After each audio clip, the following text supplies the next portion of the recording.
na segunda carta aos Tessalonicenses, capítulo 2, versículo 13, o texto diz assim: mas devemos sempre dar graças a Deus por vós, irmãos amados do Senhor, por vos ter Deus elegido desde o princípio para salvação, em santificação do Espírito e fé da verdade.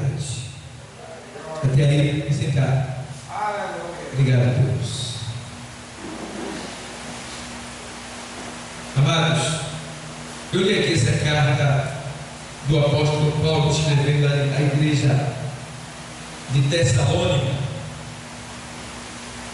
O propósito de Paulo nesta carta era justamente falar da vida de Cristo. E ele estava querendo dizer para aquele povo daquela época, e claro, para a gente nos dias de hoje, porque se Cristo, quando ele aqui escreveu, não voltou, e hoje nós estamos aqui e também ele ainda não voltou, é porque é para nós também essa palavra. Então, ele estava falando acerca da vida de Cristo e como seria precedida, como ela seria manifesta, como seriam as manifestações do anticristo, E eu estava hoje estudando um pouco sobre esses sinais que estão acontecendo, que precedem a volta de Cristo, e eu estava observando, meu Deus, quantas coisas ruins estão acontecendo, coisas estas que eu não posso falar aqui, porque se eu falar aqui e for postado, eu até perco o meu canal. Mas que eu tenho estudado para alertar a igreja que eu estou dirigindo, são coisas que misericórdia, você diz assim, está acontecendo na terra. Está. Só para você ter uma ideia, tem sumido por ano mais de 400 mil crianças no mundo. Sumiu. Essa palavra ela não é correta para esse fato. Sumiu. Não. Existe uma palavra mais específica para isso. Você sabe muito bem o que quer dizer. Pessoas, milhares e milhares de pessoas desaparecidas. E pesquisando, eu tenho aprofundado muito nesses pontos aí, e tenho visto, meu Deus, sei o que foi feito com elas, como fizeram, isso tudo está explícito nas redes sociais, mas nós não podemos divulgar explicitamente, mas nós podemos alertar a igreja, porque esses últimos dias não tem sido fácil, cada um que se cuide, porque, como foi louvado aqui, a gente tem lutado para vencer o pecado, porque, na verdade, o pecado, ele não tem mais domínio sobre nós. A Bíblia diz isso, ele não tem mais domínio sobre mim. Eu não estou mais dominado pelo pecado, mas ele está em mim. Paulo diz, todavia, o pecado que habita em mim, lá na carta aos Romanos 7 e 24, na sequência, ele diz, miserável homem que eu sou, ele diz, e ao ponto dele dizer assim, olha, aquilo que eu quero, isso eu não faço, e aquilo que eu não quero, isto eu faço. Todavia já não sou mais eu, mas o pecado que habita em mim. Então vê bem, dentro de mim, mesmo sendo servo de Deus, existe pecado. Jesus revelou isso quando ele veio lá em Mateus 18:15, na sequência, ele diz que porque do coração procedem os maus pensamentos, adultério, prostituição, furtos, blasfêmias e mortes e outras coisas. Ele diz que procede do coração. Vê bem. Aí eu vejo o Senhor falando lá em Provérbios, dizendo assim: filhinho, dá-lhe o teu coração. Por que Ele pede o nosso coração? Porque Deus pede o nosso coração. Ele explicou isso no profeta Jeremias 17:9. Enganoso é o coração, mais do que todas as coisas, e perverso. Quem o conhecerá? Nós não nos conhecemos. Nós somos fator surpresa. É por isso que você diz: por que eu fiz aquilo? Eu não devia ter feito aquilo. Por que eu luto e não consigo? Pode ter uma explicação para nós aqui hoje. Às vezes a gente erra muito, mesmo lutando, porque na verdade a gente não fez a coisa certa. Qual era a coisa certa a fazer para não pecar tanto, para não errar tanto, para não perder tanto? Seria simplesmente entregar o coração ao Senhor. Porque às vezes a gente está aqui, mas não está no Senhor. Como assim, pastor? Tá. Porque o que é que define de quem nós somos? De Deus ou do diabo? São as nossas obras, os nossos comportamentos. É o meu comportamento que vai dizer quem eu sou. Por isso que a salvação não é pelo tempo de crente. A salvação é pelo último instante de vida. Eu posso ter 24 anos de crente. Eu tenho aqui nessa igreja 24 anos. Não vale para a salvação. Só vale para galardão, que é o pagamento da obra feita para a glória do Senhor. Vou receber os 24 anos, todos eles serão avaliados e serão pagos. Agora, para a salvação, eu tenho que estar vigilante, porque só basta eu me irritar, ficar furioso e não me arrepender. Já perdi a salvação. Jesus volta e eu fico. Eu posso até não ter perdido a salvação completamente, porque os que ficaram no arrebatamento ainda terão uma chance mínima, mas terão. Mas isso aí já é mais uma possibilidade para a pessoa ir para o inferno.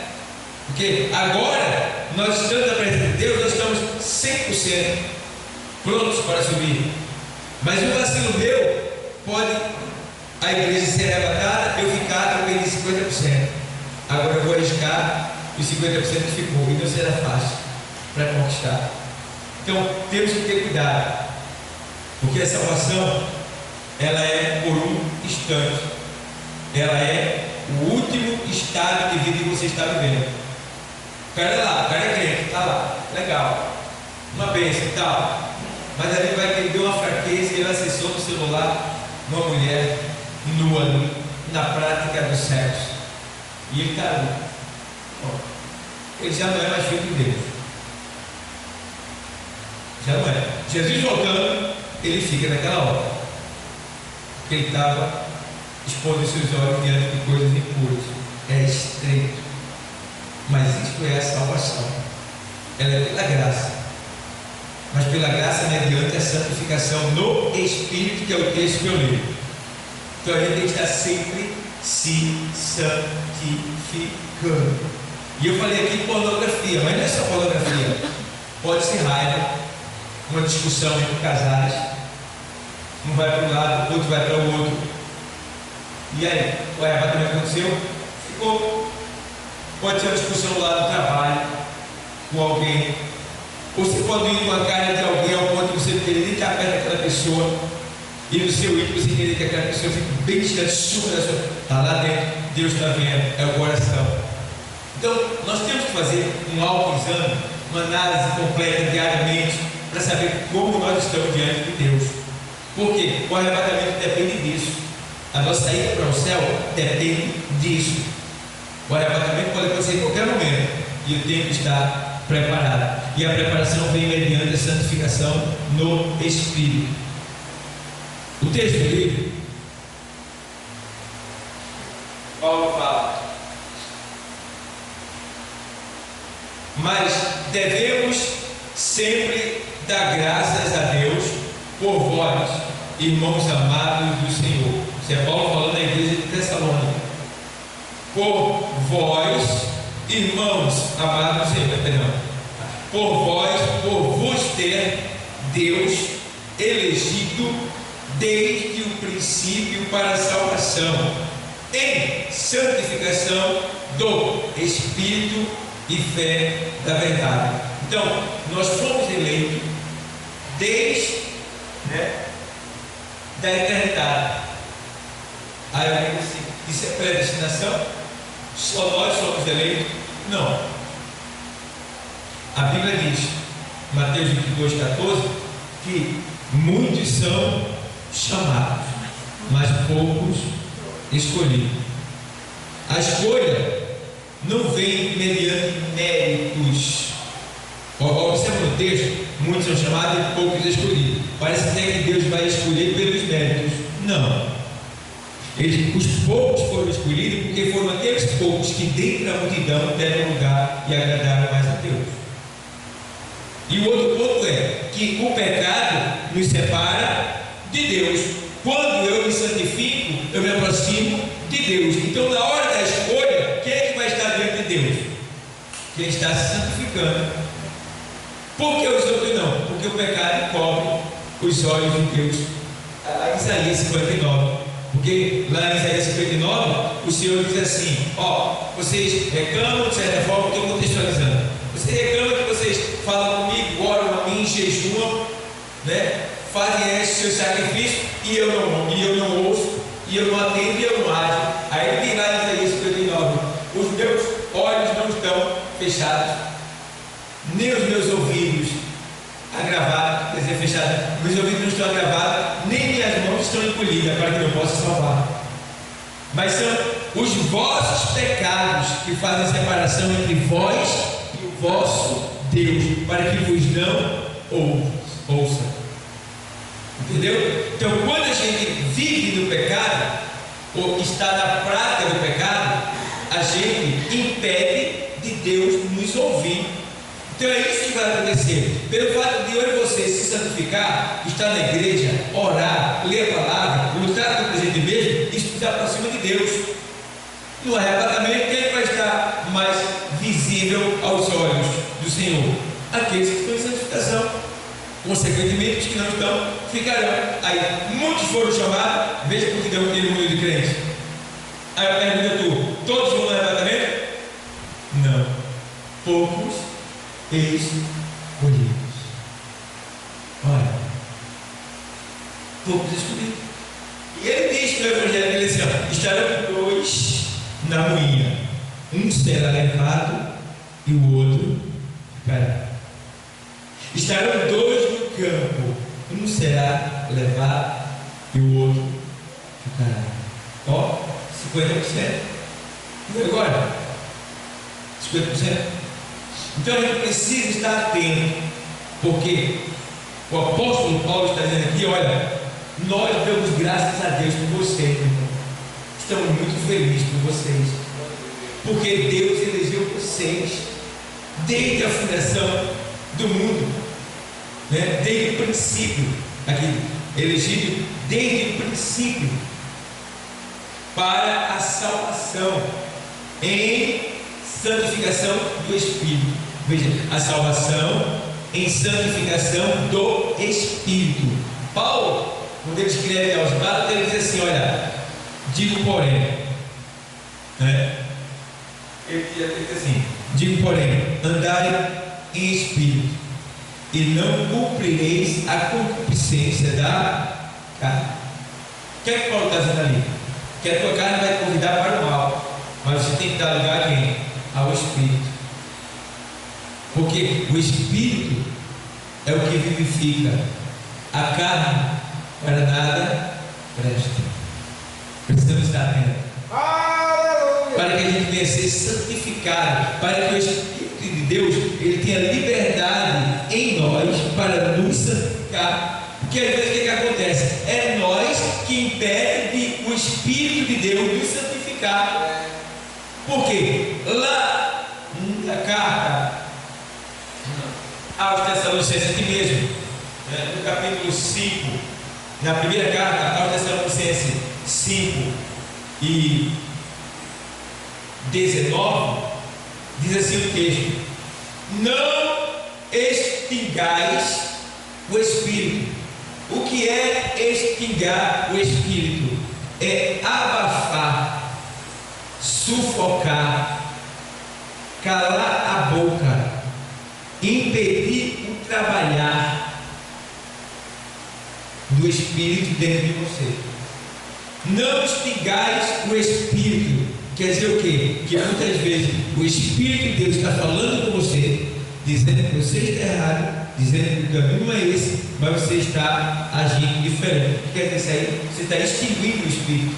Extinguindo o Espírito, quer dizer, está calando a boca dele, está impedindo dele trabalhar em você, está impedindo dele santificar você, está impedindo dele preparar você para a hora, de qualquer momento que vai ser o arrebatamento. Então, não extingais o Espírito. Não extingais. Temos que estar atentos. Porque nesses últimos dias, o diabo vai trabalhar muito, mas principalmente na vida de quem é crente. De quem é crente. Quem é o alvo do inferno? Somos nós. Você é o alvo do inferno. E quer ver se a alvo ficar mais ativo? É quando você começa a dar fruto.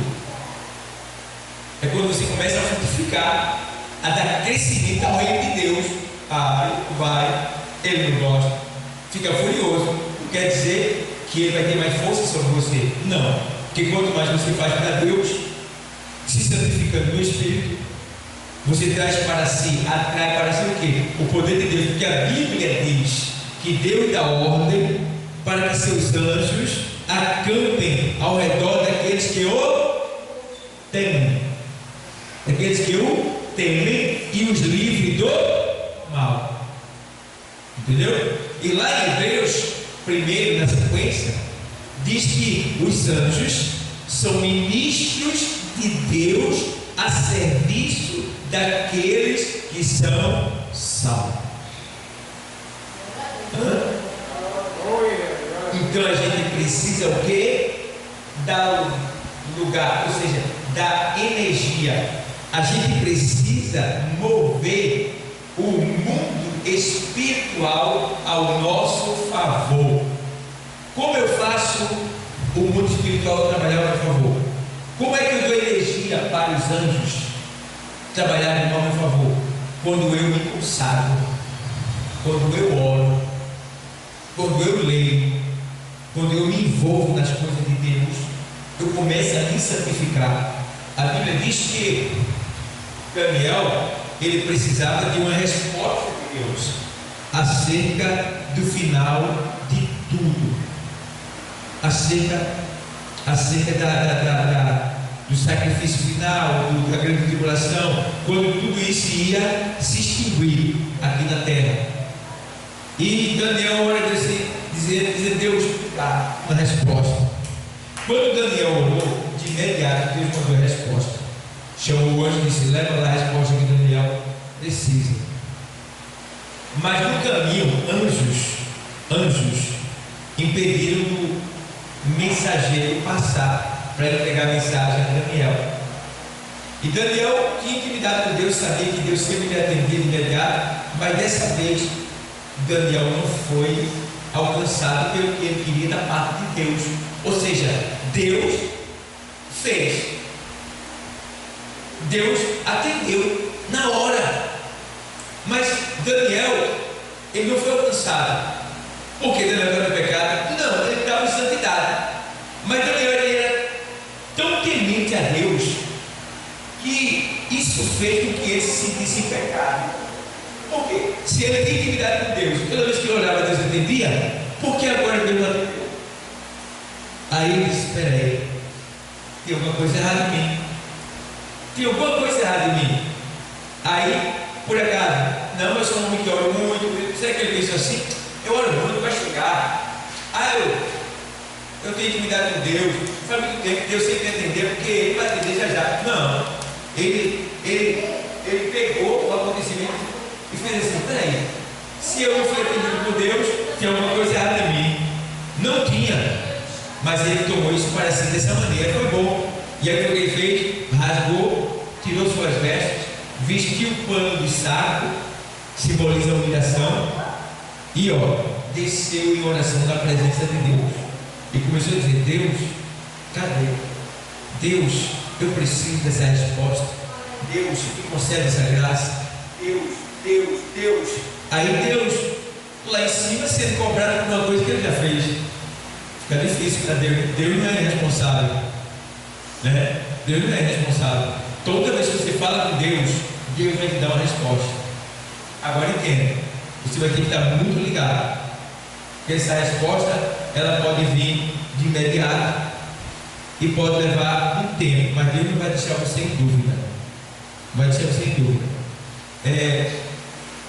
Orou, você estando no Espírito, estando em santidade, quando você ora, sua oração é depositada nas salvas celestiais e ficam lá para a prestação de conta. Deus vai fazer acontecer, mas é no tempo, não é quando a gente quer. Agora, é claro, existem ministrações, orações que são atendidas na hora, porque é uma questão de vida ou morte. Mas algumas orações que a gente fazem parte da nossa vaidade terrena. Então Deus vai levar um tempo para atender, fazendo entender que tudo abaixo do céu é vaidade, né? Você sabe. Fulano é muito vaidoso. Todos nós somos vaidosos. Agora existe a vaidade pecaminosa e a vaidade necessária. A vaidade necessária é aquela: eu estou com um sapato e Tiago chegou com um sapato muito bonito ali. Gostei do teu sapato, Tiago. Eu ia estar se cabrando. Eu vou comprar um desses. Isso não é inveja, é uma vaidade, mas necessária, porque esse aqui já está acabando. Vaidade desnecessária. Eu tenho 10 sapatos. Ele chega com o sapato dele e diz: puxa, gostei, vou comprar um desses para mim. Eu tenho 10. Vaidade desnecessária é aquilo que você compra sem precisar. Entende? Então a gente precisa saber distinguir uma coisa da outra. Bom, então existem orações que são vaidades nossas, que não vai vir de imediato. Deus vai levar muito tempo, mas existem orações que são necessárias, extremamente necessárias, são emergências, são emergenciais. Aí Deus tem pressa em responder. Foi essa oração de Daniel, e ele se derramou em oração, humilhação, e não só isso, começou a jejuar. Porque vou jejuar. Se Deus me entender, eu tenho que ter minha carne. Vou descobrir, vou quebrar minha carne, vou machucar minha carne. E ficou lá. Aí Deus veio no sofrimento dele, mandou providência, o anjo passou, mas Deus mandou avisar para ele: Daniel, desde o primeiro dia que tu pediste a Deus, o Senhor mandou, o Senhor respondeu. Como quem diz assim: você está pensando que você está em pecado? Que Deus não está gostando de você? Não, Deus te ama, não. E a Bíblia diz, quando eu chego, assim: homem muito excelente, muito desejado, homem amado de Deus. Aí exorta ele, né? E aí dá a palavra, a resposta que ele queria. Então, no nosso caso, nós precisamos fazer como Daniel fez, porque tem muitas orações nossas que não foram atendidas ainda. Então a gente precisa fazer um exame de como é que a gente está diante de Deus, como é que a gente está dentro da igreja, dentro da sociedade, dentro de casa, com a nossa esposa, com o seu esposo, com o seu filho, com o seu vizinho, com o seu patrão, no dia a dia. O que você tem falado, o que você tem vivido, com quem você tem se juntado. Isso tudo tem que ser considerado, para que a gente seja, segundo a palavra, santificado no Espírito.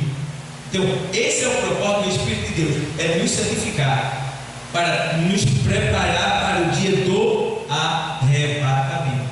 Então temos que estar muito atento, muito preparado, tá? Então aí ele diz: nos ligados ao Espírito, já expliquei, né? Aí quando ele fala na casa, diz assim, aí ele diz assim, no 13, ele diz assim, aqui: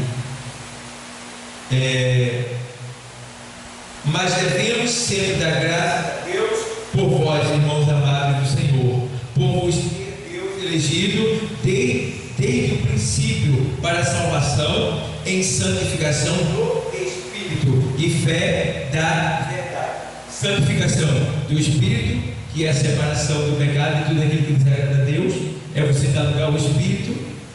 O que é ser cheio do Espírito? É ser cheio da palavra de Deus. Porque a Bíblia diz que o Espírito vos fará lembrar de tudo aquilo que vos tem, certo? Então, ele nos vai lembrar. Então, o Espírito não pode santificar se você não leu nada, ou se você não ouviu nada acerca de Deus. Então, ele nos fará lembrar. E aí ele faz para a santificação no Espírito e fé na verdade. Que santificação do Espírito e fé da verdade. Fé da verdade, ou seja, uma fé genuína, uma fé que procede de Cristo. De Cristo. Fé. Por quê? A nossa fé tem que estar em Cristo, porque sem fé é impossível agradar a Deus. E aí ele diz lá em Hebreus, porque ele diz assim, em Hebreus, ele faz assim, que convém que todo aquele que crê, que ele é galardoador. Deixa eu ver aqui, na carta dos Hebreus, aqui 10, tem um texto aqui que faz assim, fala sobre a fé. Aí 11:6. Ora, sem fé é impossível agradar-lhe, porque é necessário que aquele que se aproxima de Deus creia que ele é o que? Existente, e que é galardoador dos que o buscam. Veja, você primeiro precisa acreditar que Deus ele é existente, ele é uma pessoa, ele existe, tá? Ele é real, e que ele é galardoador. O que é galardoador? Presenteador daqueles que o buscam. Então, buscou a Deus, vai receber. Buscou, vai receber. E o próprio Senhor diz assim, ele estimula isso, tanto usando o profeta Isaías, como usando o próprio Jesus quando veio aqui, ele dizia, buscar, né?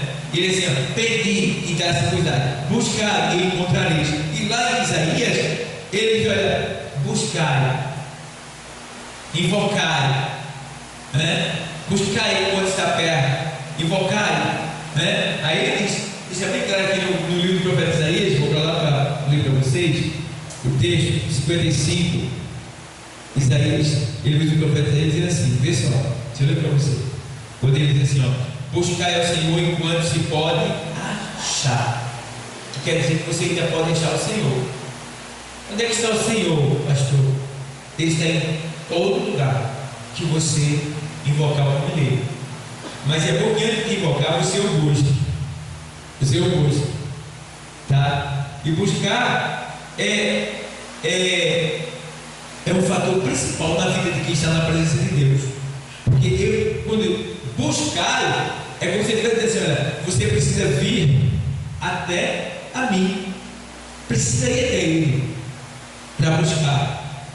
Então, quando você busca, aí ele está dizendo a sequência: invocai, ó, buscai o Senhor enquanto se pode achar, invocai enquanto está perto. Então, você pode encontrar ele, tá? E pode, de certa forma, pedir socorro a ele, porque ele está perto. Então, você busca, quando você busca, você faz o quê? Você acha, você encontrou. Você veio buscar? Então, o Senhor você achou. Ele está aqui, falando com você, lhe ensinando, lhe preparando, lhe santificando, lhe capacitando, lhe lavando com a sua palavra, para que você possa estar pronto para a hora que vai ser daqui a pouco. Ele não sabe quando, mas está muito perto. Está muito perto. Então, por isso que quando o Senhor chega lá em Mateus 11:28, ele diz assim: vinde a mim, todos que estáis cansados e oprimidos, e eu vos aliviarei. Você já viu quantas pessoas estão cansadas? Cansadas, choram de noite, não sabem por que estão chorando, um vazio, vontade de sair, de ir embora, não voltar mais, mas é para onde? E aqueles que são mais, digamos, mais fracos, vai para o bar, vou beber, vou encher a cara, e enche, e apaga, mas quando retorna, do mesmo jeito. Como você? Ou do mesmo jeito ou pior, né, pastor? Ainda fica liso. Já fica pior, fica doente e liso. Isso. Veja. Então está tudo lá de novo. Ele não resolveu. Irmão, só quem resolve é quem tem experiência para resolver o problema. E essa pessoa se chama Jesus. Você já olhou? Por que é que o homem procura tantos meios para tentar sei lá, tirar aquele algo que está dentro dele, aquela angústia? Ele vai para a bebida, ele tem 3, 4, 5 mulheres, ele vai para o jogo, né? Ele vai para as amizades, para a galera, ele tenta preencher aquilo, mas por mais que ele faça, ele não consegue. Sempre vai estar lá. Aleluia. Sempre vai estar lá. Olha. Eu me lembro quando eu não era evangélico, eu não sei como era aquilo, mas eu jovem, e minha mãe me levava muito para banda, macumba, né, o catimbó, essas coisas, né? Eu vivi muito nesse meio, porque minha mãe vivia lá e eu acompanhava ela, e a gente não tinha paz, era uma tristeza. Minha mãe não tinha marido, a fome imperava dentro de casa, a miséria, era uma vida triste, miserável. A gente vivia separado em virtude da necessidade, que ela ia trabalhar, passava dias fora, ficava em casa, tomando conta da minha irmã pequena. Quem dava comida a gente era os vizinhos, já sabia que a gente estava só, aí trazia, no meu dia trazia comida, né? À noite trazia alguma coisa e a gente comia, mas era uma vida triste. E eu fui crescendo assim a ter domínio sobre minha mãe, porque minha mãe ela era deficiente visual, ela foi secando aos poucos. E eu fui para budismo, eu fui para cartomancia, eu fui para esoterismo, eu procurei religiões orientais, eu fui também para o catolicismo, fui para o catecismo, e sempre eu dizia que eu ia encontrar naquela outra o que eu tanto buscava, porque na verdade também eu não sabia o que era que estava buscando. Eu queria alguma coisa que me desse segurança. Eu não era salvação que eu estava procurando, mas eu queria algo que eu tivesse, sei lá, eu parasse de chorar, que eu pudesse me sentir seguro. E eu não sei, eu até hoje eu não sei explicar, era um vazio terrível. Então, a minha luta da minha mãe era como se fosse na linguagem do mundo, era buscando uma religião. Que passamos por muitas delas, e depois eu, mais do que ela, e nunca conseguimos. E aí, um dia eu ouvi a palavra, me converti, levei ela, aí sim, meu Deus, eu estou aqui até hoje. Eu tinha pesadelos, chorava de noite, uma tristeza, uma insegurança. Se eu tivesse uma namorada, ela tivesse qualquer coisa mais do que eu não queria mais ela, porque eu tinha vergonha dela. Tinha medo de ser traído. Olha, pense, o cara amargurado tinha medo de tudo. Entrava no invasão, entrava na favela, passava num lugar escuro, dentro de casa. Eu não tinha fobia, mas eu era uma pessoa que misericórdia. Assustado. Está entendendo? E era como se eu tivesse, era como se a Bíblia diz: foge, lá em Provérbio, foge o ímpio sem que ninguém o persiga. O ímpio ele vive fugindo do nada. Né? E o negócio é tão pesado que eu parei até de dormir em rede quando eu estava no mundo. Porque quando eu dormia na rede, parecia uma bruxa assim, bem gigante, com uma faca naquela mortal para me torar. Eu caía na rede. Desde aquele tempo eu nunca mais dormi em rede. Hoje eu durmo, se eu quiser, mas pelo menos não sou muito não. Mas, minha mãe chegou a dizer para mim: um cara correndo de noite, eu atrás de mim com uma força, deixa eu ir, eu corria, e ele com uma força de para me matar. eu vi uma casa com a porta aberta. Ela disse: ela vem cá, ela conseguiu entrar na casa. Ela disse: quando ela entrou na casa, que ela fechou a porta, se levar daquele cara que queria matar ela, a porta passou para o outro lado.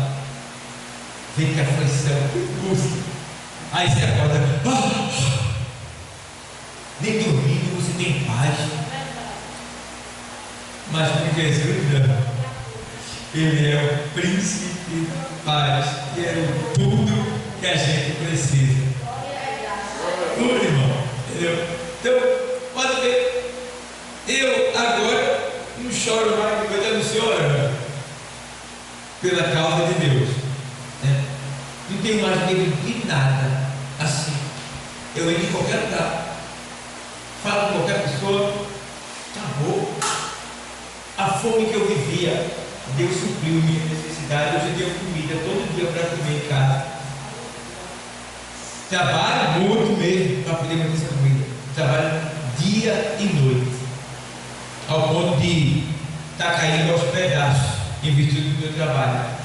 Quer ganhar uma o braço de trabalho para não ser pesado a ninguém, para não ser sujeito a ninguém, para poder honrar os compromissos e ajudar aqueles que têm menos do que eu.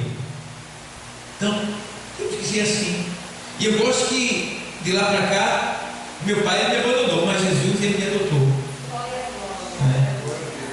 E eu gosto que de lá para cá ele vem me patrocinando. O que eu preciso ele me dá. Sempre levanta A, B, C, D para me ajudar. Parece até que eu sou rico, que eu comprei ele. Aí eu fico olhando assim, ela não sabe o que eu passo. É luta, mas feliz, sorrindo, dando glória a Deus, porque de um jeito e do outro, aqui na terra, a casa velha vai cair, mas a mansão celestial já está reservada para nós. Glória a Deus! Vai cair, irmão, a casa está caindo. A casa está caindo. Ei, você está. A casa começou a cair. O telhado vai estar estragado. Já ficou branco já. O telhado está estragado. A janela está quase fechando os olhos. Entendeu? O moedor já está precisando de reparo já. E daí vai. A fiação que é ver já está meia frouxazinha.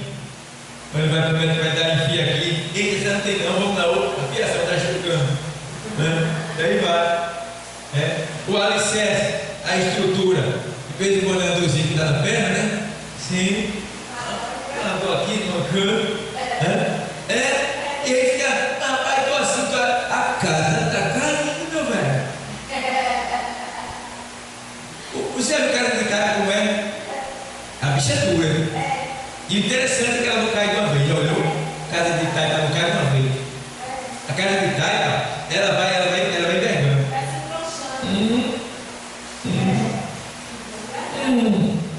Aí antigamente, minha casa de taipa pegava aquela estaca grande, né? E escorava. Aí ficava cara, pendendo, mas escorada. Aí eu estou no trabalho, tem gente que eu prego há mais de 10 anos, nunca se converteu lá no trabalho, cliente meu. Tem 13 anos que eu prego, 10 anos que eu prego, 8 anos que eu prego, 20 anos, tem pessoas que eu prego, está quase perto, está quase perto. Aí meu já trouxe da igreja, outro nunca foi da igreja, mas é evangelizado por mim. Aí tem um tal de Jacaré, chega lá, quando eu pregava para ele era todo durinho. Hoje ele chega lá assim, o velho, com uma boleta assim, ó. Eu digo aí, meu irmão, a casa está quase caindo, está quase desabando, como agora? Não, irmão, depois que vai. E aí? Ei, olha para ele, se a casa desabar, tu não tem para onde se mudar não, tu vai ficar no desprezo, vai ser o negócio para tu. Não, irmão, mas eu vou. Tu vai quando, homem? Está pensando que a vida está na tua mão, Qualquer hora a luz se apaga. Então foi de jeito, irmão, com a casa escorada. Tem outro no hospital, a casa já desabou, mas está embaixo do escombro, né? Em cima do leito. Mas olha, e aí, ruim? Uma casa nova? sabe, né? Olha aí. Quando sair dali, ó, vê como o diabo é astuto. Ele faz você acreditar no último instante da sua vida que você ainda pode voltar para curtir a sua vida. Vê só. Grande erro. Muitos chamam para o inferno por causa disso, porque vem da UTI, fica achando que vai voltar e não aceita Jesus. O diabo engana. Então, eu glorifico a Deus, que mesmo tudo isso, Deus ele tem nos ajudado. Ele tem nos mantido de pé, Ele tem nos dado livramento, tem nos abençoado. Né? Hoje eu posso dizer que eu sou feliz de verdade. Por quê? Porque eu sirvo a Cristo, o Filho de Deus vivo, Todo-Poderoso. Tenho uma família imensa que eu tenho. Então, glória a Deus por tudo. Então, Paulo aqui, ele estava falando da vinda de Cristo e dos sinais que precedem a volta de Cristo. Então, quais são os sinais que precedem a volta de Cristo? Aumento da prostituição, aumento da iniquidade, aumento da mentira, aumento dos crimes, né? Aumento das maldições. Tudo isso está acontecendo, coisas terríveis, coisas tão terríveis que eu não posso falar aqui diante das câmeras. São sinais iminentes da volta do nosso Cristo e que muita vezes não parou para tentar para isso. Mas nessa noite aqui, o Senhor nos reuniu aqui para dizer que nós fomos escolhidos por Deus para santificação, separação do pecado, e fé da verdade, que é quem? Cristo. Nossa fé tem que estar em Cristo. Por isso, não desfaleça na fé. Nos momentos mais difíceis da sua vida, lembre-se o que Jesus faria no meu lugar. O que Jesus faria no meu lugar? Pense assim, guarde isso com você. O que Jesus faria no meu lugar? E aí você vai ter estratégia exata para se sair dos momentos mais difíceis da sua vida. Eu estava olhando que um dos sinais da vida de Cristo que está falando aí é a apostasia. A apostasia é negação à fé. Você apostatou, você virou para o outro lado, deu ouvido à doutrina do demônio e também deixou o evangelho, se desviou. Uma grande apostasia vai acontecer. E eu estava observando que, você já observou que uma coisa que a gente precisa tentar, nós que estamos aqui. Eu estava dizendo para minha esposa, o Espírito Santo estava falando comigo, eu dizendo assim, que a menina que eu conheci, eu fiquei bravo, né? Bravo e pensei dar um cachorro daquele, meio valendo mesmo. Mas depois eu pensei assim, poxa, fiquei bravo, ele dá um cachorro desse valendo. Aí eu chamei de coisa explicar. Você já olhou que a gente, às vezes, a gente trata o de casa pior do que o do mundo? Já olhou? O do mundo a gente trata, bem, quando a gente sai para evangelizar, a gente vai ficar quem? Gente boa? Prostituto, ladrão, assassino, pornográfico, tudo que presta. Aí vai buscar com o maior carinho, um abraço e traz para cá, dizendo que é de muda, e às vezes nossos cônjuges, nossos filhos, nossos familiares, a gente fica querendo, porque vive meu rio, viu com a gente mal. A gente precisa ser melhor. A gente precisa ser melhor. É aí que a gente vai precisar amar mais a nossa família. É por isso que Tiago diz que aquele que não ama o seu parente, não cuida dele, negou a fé e é pior do que o ímpio, que o infiel. Então, ame seu filho, ame sua esposa, ame seu marido, tá? Ame sua família. O que não quer que você ame é o diabo, porque ele não gosta do amor. Mas Deus quer que a gente ame a todos, porque Ele não nos amou estando nós em pecado. Quando Ele nos amou, ainda era santo? Ainda era bonzinho? Não. A Bíblia diz que, sendo nós ainda pecadores, o Senhor, o seu muito amor, Ele nos amou.